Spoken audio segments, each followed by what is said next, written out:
আমাদের ভুল হলে পয়েন্ট আউট করে আপনার কাছে করে তথ্য থাকে ফ্র্যাঙ্কলি বলবেন। অর্থাৎ আগের মতো গোপন টোপন কিছু থাকবে না। ব্যবসা বাণিজ্যের ব্যাপারে শুধু আন্তর্জাতিক দেশের ব্যবসা বাণিজ্য আর আন্তর্জাতিক ব্যবসা বাণিজ্য, অথবা এটা আমাদের একটা ফার্স্ট একটা খুব জরুরি পদক্ষেপ আমরা নিচ্ছি। এগুলো তো আপনার এসে আপনার কাউন্সিল অ্যাডভাইজার এগুলো কথা হয়েছে, এখন আমরা এটা প্র্যাকটিক্যালি আমরা যারা সংস্থা তাদেরকে নিয়ে ব্যবস্থা নেব। আমি তো বলে দিলাম, একটা উৎপাদন, একটা সরবরাহ। এভাবে বলেন উৎপাদনে আপনারা জানেনই তো কি কি করতে হবে, কৃষি উপকরণ, কৃষি সিজন আসে কীভাবে তাদেরকে হেল্প করতে হবে। আবার উৎপাদন করলে যথেষ্ট না, বাজারে আসবে কীভাবে, বিভিন্ন কারণ আছে, বাজারে আসে না, বিভিন্ন কারণ আছে, মূল্য বেড়ে যায়। সেই কারণগুলো আপনারা আমাকে বেটার জানেন।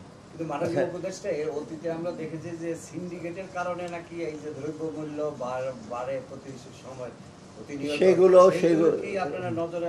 নজরে আনা হয়েছে, কথা হয়েছে। একেবারে আমাদের নজর এখন পর্যন্ত কিছু এড়ায় নাই, কারণ আমার কিছুটা আইডিয়া আছে, গভর্নর সাহেব আছে, নাই যে সচিবরা, ওরা কিন্তু অনেক অভিজ্ঞ, তারাও জানে। আর একটা জিনিস, কারণ আমরা ওদেরকে, আমরা কাউন্সিল থেকে বলছি আপনার ফ্রিলি কিন্তু আমাদের বলবেন, আগের মতো ভয় করে, মানে প্রথমে এসে তো আজ করবেন আপনি উপদেষ্টা স্যার ভালো মানুষ টানুষ এগুলো আঙুলে কিছু বলবেন না। আপনি যদি কিছু থাকে বলবেন আমাকে, আমাদের ভুল হলে পয়েন্ট আউট করে আপনার কাছে করে তথ্য থাকে ফ্র্যাঙ্কলি বলবেন।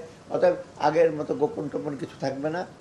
আবার সব কিছু আবার স্বার্থের সাথে ওপেন করা যাবে না, সেগুলো অন্য জিনিস আপনারা, তাই না?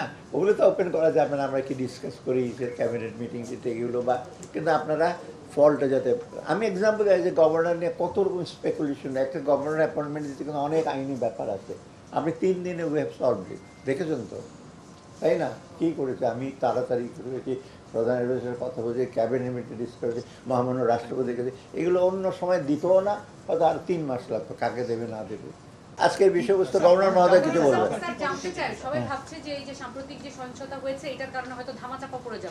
না না, ধামাচাপা কিছুই হবে না। হ্যাঁ দেখুন, এইগুলো তো যথাবিধ, একজনকে তো শাস্তি দিতে হলে দুষ্টের দমন শিষ্টের পালন, আমি আগে বলছি, দুষ্টের দমন করতে হলে প্রসিডিওর লাগবে। আমার বিশেষ ক্ষমতা ডিসকাশন না, এটা ওটা তো চ্যালেঞ্জ করবো, আমাকেও বলবে। আর শিষ্টের পালনের ওটাও প্রসেস আছে, তাই না? ভালো কাজ করলে আমি আমার পকেটের টাকা দিয়ে দিলাম, কিন্তু সরকারি কোষাগার থেকে তো টাকা দিতে হবে। অর্থাৎ আমরা রেস্ট অ্যাসিওর্ড যে এইগুলো আমরা কোনোটাই নজরে এড়াইনি। আজকের না, কিন্তু অন্য দিকে এগুলো নিয়ে আমরা আলোচনা করবো, বা অলরেডি অ্যাকশন না হয়েছে। না, সুনির্দিষ্ট সিদ্ধান্ত এখন আপনার পরে জানতে হবে।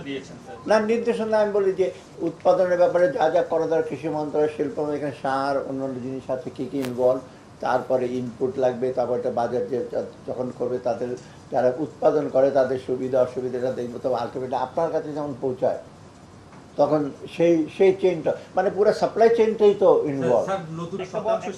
একটা বিষয় বলা হয় যে মূল্যস্ফীতি নিয়ন্ত্রণের জন্য মুদ্রানীতি এবং রাজস্ব নীতি একসাথে কাজ করে না। আমাদের সাথে গভর্নর মহোদয় আগেও বলতেন, এই বিষয়টা কি স্যার আপনারা সমন্বয় করে কাজ করবেন কিনা? ডেফিনেটলি এটা সমন্বয় ছাড়া, আমরা অনেক কালকে প্ল্যানিং কমিশনে কিন্তু আমি প্রজেক্ট নিয়ে বলছি সমন্বয় করবেন।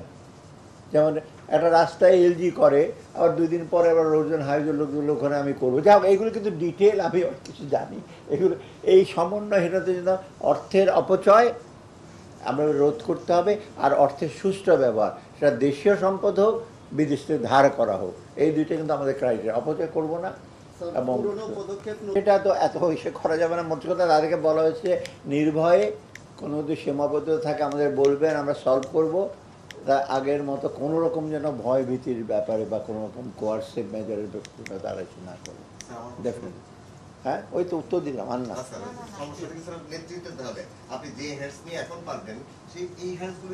আসলে নেতৃত্ব বা হ্যান্ডস দুইটাই দরকার আছে। ডিরেক্টিভ পলিসি দরকার, পলিসিটাকে বাস্তবায়িত মানুষের দরকার হবে। এই গভর্নমেন্টের মধ্যে পলিসি নেবেন, উনি বসে তো ইমপ্লিমেন্ট করবেন না, ব্যাংকের থ্রুতেই করবেন, এই তো ওদের হ্যান্ডসগুলো লাগবে না, তাই না? মানুষ তো সবচেয়ে বেশি ইসে করবে। আমি এক্সাম্পল, একটা বন্দুক আপনার থাকেন, আপনি আপনাকে গুলি করে দেবেন নাকি বাঘকে গুলি করবেন? আমি কি আপনাকে গিয়ে ঠেকাতে পারবো? তা আপনার জাজমেন্টের উপর নির্ভর, আপনার ইসের উপর, তাই না? ডেফিনেটলি দে আর ক্যাপেবল পিপুল। কোনো সীমাবদ্ধতার কারণে সবাই যে একেবারে, বাংলাদেশ কিন্তু সবাই 90-95% লোক সৎ, পরিশ্রমী, উদ্যমী, এবং এই জন্য এত আমরা এগিয়ে আসছি।